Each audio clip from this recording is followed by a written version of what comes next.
दोस्तों जय हिंद जय भारत। मैं मदन लाल आज़ाद, संयोजक संस्थापक all India bike board taxi union.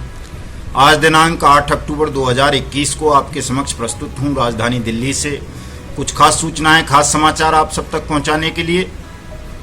तो दोस्तों जैसा कि आप सबको पता है कि हम ठग मुक्त बेईमान रहित भारत निर्माण मिशन के तहत देश भर में तमाम ठग कंपनीज, ठग सोसाइटीज़, ठग कॉरपोरेशन, ठग फर्म्स, ठग सेल्फ हेल्प ग्रुप के खिलाफ आंदोलन चला रहे हैं, मिशन चला रहे हैं। और हमारा लक्ष्य अपने पावन पवित्र देश को ठग मुक्त बेईमान रहित राष्ट्र के रूप में स्थापित करना है। और चूंकि आपको पता है कि लगभग 20 करोड़ भारतीय नागरिकों के साथ बारी बारी से भिन्न भिन्न कंपनीज ने, सोसाइटीज ने ठगी की हैं। और रोजाना का अगर हम आंकड़ों की बात करें तो रोजाना 2 दर्जन से ज़्यादा ठगी पीड़ित, जमाकर्ता, निवेशक, अभिकर्ता सुसाइड कर लेते हैं, आत्महत्या कर लेते हैं। लेकिन सरकार के कानों पर जूं नहीं रेंगती कि वो ठगी पीड़ितों को, जमाकर्ताओं को उनकी मेहनत की डूबी हुई रकम को वापस करने के लिए अनियमित जमा योजना पाबंदी कानून 2019 की धाराओं के तहत मुकदमा दर्ज करे ठगों के खिलाफ और स्पेशल कोर्ट स्पीडी ट्रायल की व्यवस्था करके तमाम ठगी पीड़ितों का, जमाकर्ताओं का, निवेशकों का धन उन्हें वापस करे। दोस्तों हमारा जो पहला लक्ष्य है वो यही है कि हम किसी भी तरह से अनियमित जमा योजना पाबंदी कानून 2019 के तहत प्रत्येक राज्य में, प्रत्येक जिले में कॉम्पिटेंट अथॉरिटीज़ का गठन करवाएं और वो competent authorities special court speedy trial के माध्यम से तमाम लोगों का, चाहे वो किसी भी कंपनी के ठगी पीड़ित हों, जमाकर्ता हों, निवेशक हों, यदि उनका धन डूबा है तो वो धन, वो पैसा उन्हें 180 वर्किंग डेज के अंदर अंदर सरकारें वापस करें, राज्य वापस करें, जिलाधिकारी वापस करें। अनियमित जमा योजना पाबंदी कानून 2019 में ये प्रावधान है और हम इसी प्रावधान को लागू करने की लड़ाई सरकार के साथ लड़ रहे हैं। सरकार ने अगर ये प्रावधान लागू नहीं किए, हर जिले में, हर राज्य में कॉम्पिटेंट अथॉरिटीज़ नहीं बनाई, स्पेशल कोर्ट नहीं बनाई, स्पीडी ट्रायल करवा के लोगों का पैसा वापस नहीं किया, तो हम 1 जनवरी 2022 से हर घर पर एक बैनर टांगेंगे। वो बैनर मैंने जारी कर दिया है, बनवा दिया है, फेसबुक पर है, ट्विटर पे है, व्हाट्सएप ग्रुप में है, यूट्यूब पर भी है। आप वहाँ से उसको ले सकते हैं, उसका प्रिंट निकलवा करके अपने घरों पर लगा सकते हैं। हमारा लक्ष्य है कि देश के तमाम 20 करोड़ ठगी पीड़ित, जमाकर्ता, निवेशक अपने अपने घरों पर उस बैनर को लगाएं। उस बैनर का छोटा सा मजमून है कि भारत के 20 करोड़ ठगी पीड़ितों, निवेशकों, जमाकर्ताओं का ऐलान, पहले भुगतान फिर मतदान, विश्व का सबसे बड़ा चुनावी बहिष्कार, मतदान बहिष्कार का ये आंदोलन होगा 1 जनवरी 2022 से। यदि सरकार ने ठगी पीड़ितों का पैसा वापस नहीं किया तो, और यदि सरकार ने हठधर्मिता दिखाई, लापरवाही दिखाई, वो ठगों के पक्ष में खड़ी रही, ठगी पीड़ितों का पैसा वापस नहीं किया, तो हम 20 करोड़ भारत के लोग ये काम करेंगे और किसी भी चुनाव में, किसी भी मतदान में हिस्सा नहीं लेंगे।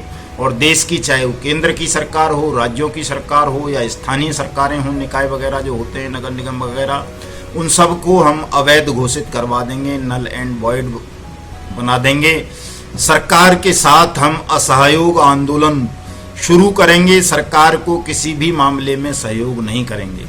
सरकार ध्यान रख ले कि 20 करोड़ ठगी पीड़ितों पर बहुत सारे बैंकों का कर्जा है, जो सरकारी बैंक हैं, प्राइवेट बैंक भी हैं, और वो बैंक कर्मी, बैंक के कर्मचारी, अधिकारी तमाम ठगी पीड़ितों को धन वसूली के लिए परेशान कर रहे हैं, नाजायज़ तंग कर रहे हैं। और हमारे लाखों साथी, जिनमें से 1200 हमारे सैनिक भाई हैं, हजारों पुलिसकर्मी हैं, वो भी सुसाइड कर चुके हैं बैंकों की नाजायज़ उत्पीड़न से तंग आकर के। इसलिए मैं सरकार से ये अनुरोध करना चाहता हूँ, बता देना चाहता हूँ, चेतावनी देना चाहता हूँ कि सरकार अविलंब बैंकों की इस गुंडागर्दी को रोके और किसी भी ठगी पीड़ित को, जमाकर्ता को, निवेशक को परेशान ना करें, उनका उत्पीड़न ना करें।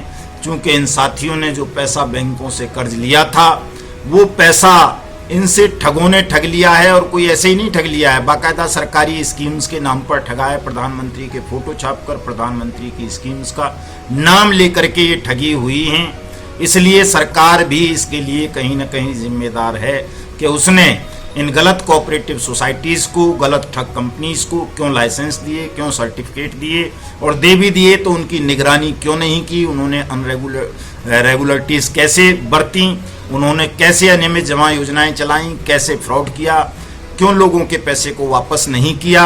ये सरकार को देखना चाहिए था, सरकार की अनिवार्य ड्यूटी थी, जिसको करने में सेंट्रल गवर्नमेंट और राज्य सरकारें विफल रही हैं। इसलिए सरकारों की ये ड्यूटी बनती है कि कोई भी सरकारी एजेंसी किसी भी ठगी पीड़ित का कोई उत्पीड़न ना करे, न उनसे कर्ज वापसी के लिए उनको परेशान किया जाए, उनको नोटिस भेजे जाएं या फ़ोन कॉल्स करके धमकियां दिलवाई जाएं, या उनके घर बाउंसर भेज के उनको डराया जाए, या उनके खिलाफ कोई कोर्ट कार्रवाई करके कोई कुर्की की या इस तरह की उत्पीड़न वाली कार्रवाई की जाए। सरकार को इन्हें अविलंब रोकना चाहिए, और जितने भी ठगी पीड़ित जमाकर्ता निवेशक हैं 20 करोड़, उन सब के कर्जे तुरंत माफ कर देने चाहिए, ताकि आत्महत्याएं रुकें, उत्पीड़न रुकें और लोग घर से बेघर ना हों, देश में तबाही ना मचे, हाहाकार ना मचे। बहुत सारे लोग हैं, करोड़ों की तादाद में हैं। यदि तमाम लोग सरकारी उत्पीड़न से तंग आकर, बैंकों के उत्पीड़न से तंग आकर इस तरह आत्महत्या कर लेंगे तो ये बहुत बड़ा अपराध होगा, पाप होगा। इसलिए सरकार अविलंब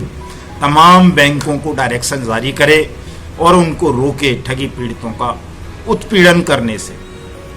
दोस्तों, दूसरी सूचना जो बहुत महत्वपूर्ण समाचार है आज का, कि इलाहाबाद हाई कोर्ट ने साइंस सिटी मामले में सुनवाई करते हुए सरकार को, पुलिस को बहुत ज़बरदस्त फटकार लगाई है और कहा है, सरकार से पूछा है कि आपने साइंस सिटी के मालिक राशिद नसीम को और उसके भाई को देश छोड़कर विदेश दुबई भाग कैसे जाने दिया, उनके पासपोर्ट सरेंडर क्यों नहीं करे, उनके वीज़ा कैंसिल क्यों नहीं किए। चूंकि उनके खिलाफ हजारों की तादाद में मुकदमे दर्ज थे, उसके बावजूद भी सरकार ने उनके पासपोर्ट सरेंडर नहीं करवाए, पासपोर्ट निरस्त नहीं किए, न उनके वीज़ा निरस्त किए। बल्कि राशिद नसीम और वो हेलो राइड वाला अभय कुशवाहा तो पुलिस कस्टडी से भागे और विदेश चले गए। तो ये सरकार की लापरवाही है। बाइक बोट टैक्सी स्कैम के मामले में हमने शुरू में ही जैसे ही FIR दर्ज कराई, तुरंत हमने विदेश मंत्रालय को, गृह मंत्रालय को, PMO को पत्र द्वारा बाकायदा बाई हैंड दे करके आए थे, रक्षा मंत्री को भी, चूँकि बाइक बोट टैक्सी स्कैम रक्षा मंत्रालय से भी जुड़ा हुआ है, कि इन लोगों के पासपोर्ट जब्त किए जाएं, इनके वीज़ा कैंसिल किए जाएं, ये लोग देश छोड़ करके भाग सकते हैं। लेकिन उसके बावजूद भी सरकार ने जो बाइक बोट टैक्सी स्कैम का मास्टरमाइंड था, वास्तविक मालिक था विजेंद्र सिंह हुड्डा, उसे विदेश भाग जाने दिया। संजय भाटी की पत्नी दीप्ति बहल पर भी संदेश है कि वो भी विदेश भाग चुकी है। उसकी जो पर्सनल सेक्रेटरी थी रीता चौधरी, वो शायद विदेश भाग चुकी है। भूदेव विदेश भाग चुका है। और बहुत सारे लोग जो पर्दे के पीछे से bike boat helo taxi top ride जैसे स्कैम्स को अंजाम दे रहे थे, उनकी भी संभावना है कि वो विदेश भाग गए।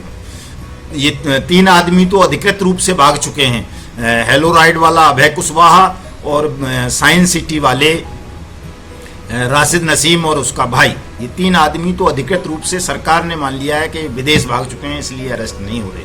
तो हाई कोर्ट इलाहाबाद ने बहुत ज़बरदस्त फटकार लगाते हुए EOW के उत्तर प्रदेश के DG को तलब किया है और 22 अक्टूबर तक का आदेश दिया है कि 22 अक्टूबर तक वो इसको राशिद नसीम और उसके भाई को गिरफ्तार करके और अन्य लोगों को कोर्ट के समक्ष प्रस्तुत करें और स्टेटस रिपोर्ट फाइल करें। तो ये एक बड़ा आदेश है इलाहाबाद हाई कोर्ट का। इलाहाबाद हाई कोर्ट में हमने भी लेटर पिटीशन फाइल किया है। Science city, bike boat, helo taxi, top ride, helo ride, गोवे और बहुत सारी street hawks, blue fox motion वगैरह को लेकर के कि इन तमाम मामलों की जांच CBI से कराई जाए और ये अनियमित जमा योजना पाबंदी कानून 2019 के तहत मामले कवर्ड किए जाएं। चूँकि अनियमित जमा योजना पाबंदी कानून 2019 जब तक लागू नहीं करेगा, इन मामलों में इम्प्लीमेंट नहीं किया जाएगा, तब तक लोगों का पैसा जल्दी से सरकार वापस नहीं करेगी। इसलिए हम पूरी ताकत अनियमित जमा योजना पाबंदी कानून 2019 के इम्प्लीमेंटेशन पर लगा रहे हैं, ताकि जल्दी से जल्दी ये मामले सीबीआई को रेफर हों, सीबीआई के हवाले हों और इनमें जो संलिप्त रहे हैं, जिन दोषी अधिकारियों की वजह से, बेईमान अधिकारियों और नेताओं के कारण ये ठग देश छोड़ने में सफल हुए, 20 करोड़ लोगों को ठग, उनकी मेहनत की कमाई को लूटने में सफल हुए, ऐसे बेईमान नेता और अफसरों के खिलाफ भी कार्रवाई हो, वो भी जेल भेजे जाएं, उनकी भी चल अचल प्रॉपर्टीज को सीज किया जाए, नीलाम किया जाए और तमाम ठगी पीड़ितों का पैसा 180 वर्किंग डेज में उनको वापस किया जाए। दोस्तों, बड़ी दुखद स्थितियां हैं, कई सारी सूचनाएं बताने में भी बड़ा दर्द होता है कि राधा माधव कॉरपोरेशन लिमिटेड, जिसका प्रवचन प्रधानमंत्री ने स्वयं पार्लियामेंट में अपने बजट भाषण में दिया था 2017 में, वो कंपनी भी देश के 50 लाख लोगों के साथ ठगी करके भाग गई। भाग नहीं गई बल्कि वो खुला घूम रहा है, फाइटोटोमी के नाम से कंपनी चला रहा है, मितेश अग्रवाल, अनिल अग्रवाल और अभिषेक अग्रवाल और वो बहुत सारे लोग हैं उसमें इस तरह के। खुलेआम दूसरी कंपनी शुरू कर ली उन्होंने, फाइटोटोमी, अब उससे भी ठगी कर रहे हैं। पहले थर्ड टेम्पल, फिर Radha Madhav corporation limited. Radha Madhav corporation limited का प्रचार स्वयं हमारे देश के प्रधानमंत्री ने पार्लियामेंट में किया। उस कंपनी के संचालकों को अनिल अग्रवाल, मितेश अग्रवाल, अभिषेक अग्रवाल, सचिन बजाज और अरोरा वगैरह को सरकार ने दिल्ली में मुकदमा दर्ज होने के बावजूद 1 साल होने को जा रहा है, आज तक गिरफ्तार नहीं किया, पूछताछ के लिए नोटिस तक नहीं भेजा। तो ये बड़ी दुर्भाग्यजनक स्थिति है, जिनसे सिद्ध होता है कि सरकार कहीं ना कहीं ठगों को बचाना चाहती है, इसलिए उनको गिरफ्तार भी नहीं करवाती, उनके पासपोर्ट भी सीज नहीं करवाती और अनियमित जमा योजना पाबंदी कानून 2019 को भी इम्प्लीमेंट नहीं कर रही है ताकि लोगों के पैसे को सरकार हड़प सके। पीएसीएल का मामला आपने देखा, 6.5 करोड़ विक्टिम हैं अकेले पीएसीएल में। 2016 फरवरी में सुप्रीम कोर्ट ने कहा, सेबी को लोढ़ा कमेटी बनाई, भारत सरकार को कहा कि तमाम निवेशकों का पैसा 6 महीने के अंदर वापस किया जाए, लेकिन आज तक केवल 12-13 लाख लोगों का पैसा, वो भी 2,000, 2,500, 5,000, 6,000, 7,000 तक का वापस किया। बाकी किसी का भी पैसा वापस सरकार ने, सेबी ने, लोढ़ा कमेटी ने नहीं किया। लोढ़ा कमेटी पर करोड़ों रुपए प्रतिमाह लोढ़ा कमेटी और सेबी निवेशकों के पैसे का हड़प जाती है और यहाँ पीएसीएल के निवेशक रोजाना आत्महत्या कर रहे हैं। रात को एक मैडम का महाराष्ट्र से फोन आ रहा था, वो रो रही थी, फोन पे बता रही थी कि साहब मैं जो है जाती हूँ तो लोग मुझे पागल कहते हैं, पुलिस वाले या सरकारी महकमों में जाती हैं कि क्यों आ जाती हो यहाँ रिपोर्ट दर्ज कराने पीएसीएल के खिलाफ। बेचारी ने मेहनत मजदूरी करके घरों में कोई काम करती होगी, कोठी बंगलों में, उसने 1 लाख रुपए उससे एजेंट्स के माध्यम से ठग लिए पीएसीएल ने और उसकी कहीं कोई सुनवाई नहीं है। बहुत सारे पीएसीएल के मामलों में निवेशकों ने, एजेंट्स ने मुकदमे ही दर्ज नहीं कराए। सच ये है कि यदि वो मुकदमे दर्ज कराते, कार्रवाई करते, तो चाहे वो लोढ़ा कमेटी होती, सेबी होती या कोई और एजेंसी, उन पर प्रेशर होता और सुप्रीम कोर्ट के आदेश की इस तरह से अवमानना नहीं की जाती। इसलिए मैं तमाम साथियों से ये कहना चाहता हूँ, पीएसीएल वालों से खास करके, कि वो अपनी कानूनी कार्रवाई करें, मुकदमे दर्ज कराएं, होंगे। ऐसा नहीं है जैसा कि लोग बहकाते हैं कि जी सुप्रीम कोर्ट में मामला चला गया है, सुप्रीम कोर्ट का आदेश आ गया है तो उसमें मुकदमे दर्ज नहीं होंगे। ठगी आपके साथ हुई है, चीटिंग हुई है, धोखाधड़ी हुई है, इसका मुकदमा पुलिस को दर्ज करना पड़ेगा। हजारों मुकदमे दर्ज करने पड़ेंगे। आप जिस भी स्टेट में, जिस भी डिस्ट्रिक्ट में, जिस भी शहर में रहते हैं, जिस भी गांव में रहते हैं, वहीं अपने नियरेस्ट थाने में मुकदमा जरूर दर्ज कराइए। एजेंट्स को भी ये बात ध्यान रख लेनी चाहिए, चाहे वो बाइक बोट टैक्सी स्कैम के एजेंट्स हों, पीएसीएल के हों, सहारा इंडिया के हों, आदर्श कोऑपरेटिव के हों, साइंस सिटी के हों, हेलो राइड के हों, बोबे के हों, आरएमसीएल के हों, हमारा वाहन के हों, ब्लू फॉक्स मोशन के हों, किसी के भी हों, उन्हें ये बात ध्यान रख लेनी चाहिए कि वो अपने, जिन लोगों का पैसा उन्होंने फंसाया है इन ठग कंपनीज में, ठग सोसाइटीज में, वो उन पीड़ितों को कोऑपरेट करें, उनके मुकदमे दर्ज कराएं, उनकी प्रॉपर आवेदन फाइल करवाएं, उनकी कानूनी कार्रवाई करवाएं और इस लड़ाई को लड़ें कि तमाम लोगों का पैसा वापस मिले। नहीं तो जैसा कि कई जगह हुआ है कि बहुत सारे एजेंट्स के खिलाफ मुकदमे दर्ज हुए हैं, वो जेलों में चले गए हैं और बहुत सारे घर छोड़कर फरार हैं। तो ये लड़ाई आपस में नहीं करनी है। आप तमाम लोग, अभिकर्ताओं की भी मुसीबत परेशानी हम समझते हैं, आप तमाम लोग जिन लोगों का पैसा आपने निवेश करवाया है इन कंपनीज में और सोसाइटीज में, चाहे वो जेकेबी हो, किसान एग्रो हो, करम भूमि हो, रामेल हो, प्रयाग हो, श्योरगेन हो, हमारा वाहन हो, हमारी सवारी हो, जेसीबी हो, गो बाइक हो, गो राइड हो, हेलो राइड हो, कोई भी हो, आप अपने नीचे के लोगों को, जिन लोगों का पैसा, मेहनत की कमाई आपने फंसवा दी है, उनको कोऑपरेट करें, उनका पैसा वापस दिलवाने के लिए मिलकर लड़ाई लड़ें। अन्यथा आप लोग आपस में लड़ते रहेंगे, सरफुटबल करते रहेंगे, आत्महत्याएं होती रहेंगी और सरकार आराम से आपकी आत्महत्याओं पर जश्न मनाती रहेगी। इन स्थितियों को बदलना है, आपको अपनी मेहनत की कमाई वापस प्राप्त करनी है दोस्तों।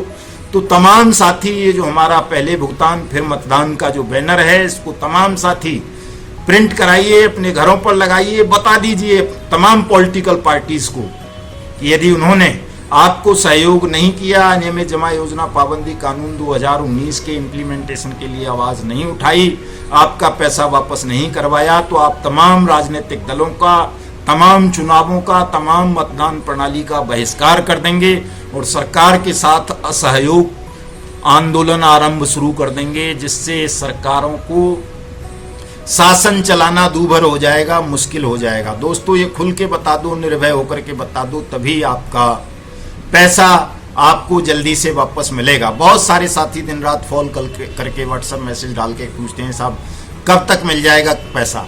तो दोस्तों ऐसा कुछ तय नहीं है अभी कि कब तक मिल जाएगा। अगर मीडिएशन की स्थिति आ जाए, ठगों को लगे, जैसा कि बाइक बोट के मामले में मैं पहले कहा करता था 1-2 साल पहले भी, कि ये सदा जेल में रहेंगे, इनकी कोठियों में कबूतर, तीतर और सांप जो है गिद्ध चील रहेंगे। तो दोस्तों खबर है कि जो बाइक बोट की बड़ी बड़ी करोड़ों की गाड़ियां थी, उन सब में सांप और छिपकली रह रहे हैं। वो लाइनों में खड़ी हुई हैं, पुलिस लाइनों में, जमा खानों में, उनमें सांप रहने लगे हैं। यही स्थिति इनकी कोठियों की, बंगलों की और हवेलियों की हो जाएगी। ये तमाम लोग जिंदगी भर जेलों में सांस लेंगे। जो 1-2 धोखाधड़ी से बेल पा गए हैं वो भी सुन लें कि वो भी अंततः जेल जाएंगे अगर लोगों का पैसा वापस नहीं दिया तो। यदि मीडिएशन की स्थिति आ जाती है दोस्तों, तो आपका पैसा कल भी मिल सकता है, परसों भी मिल सकता है, कोई बहुत बड़ी बात नहीं है। 2 दिन में भी वापस आपका पैसा हो सकता है, क्योंकि तमाम ठग कंपनीज में, ठग सोसाइटीज में ऑनलाइन ट्रांजैक्शन हुई है, ऑनलाइन वापसी हो सकती है।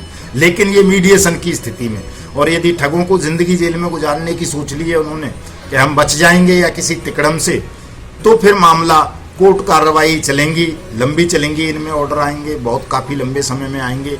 लेकिन यदि आप सब लोग मिलकर के अनियमित जमा योजना पाबंदी कानून पर अमल कर लेते हैं तो बहुत जल्दी आपका पैसा 180 वर्किंग डेज में तमाम साथियों को मिल जाएगा। इसलिए आप तमाम साथी एकजुट हों, हमारे व्हाट्सएप ग्रुप से जुड़ें, अपने व्हाट्सएप ग्रुप जिला स्तर पर, राज्य स्तर पर बनाएं, वहाँ मेरा नंबर भी जोड़ें, नंबर लिख लें 7827581213। स्क्रीन पर भी होगा, डिस्क्रिप्शन में भी होगा। व्हाट्सएप से जुड़िए, फेसबुक से जुड़िए, यूट्यूब से को सब्सक्राइब कीजिए इस चैनल को, युगांतर न्यूज़ को, और युगांतर न्यूज़ ट्विटर हैंडल को भी फॉलो कीजिए, ताकि हम अपनी इस आवाज़ को पूरी दुनिया में पहुंचा सकें। साथियों, जय हिंद, जय भारत।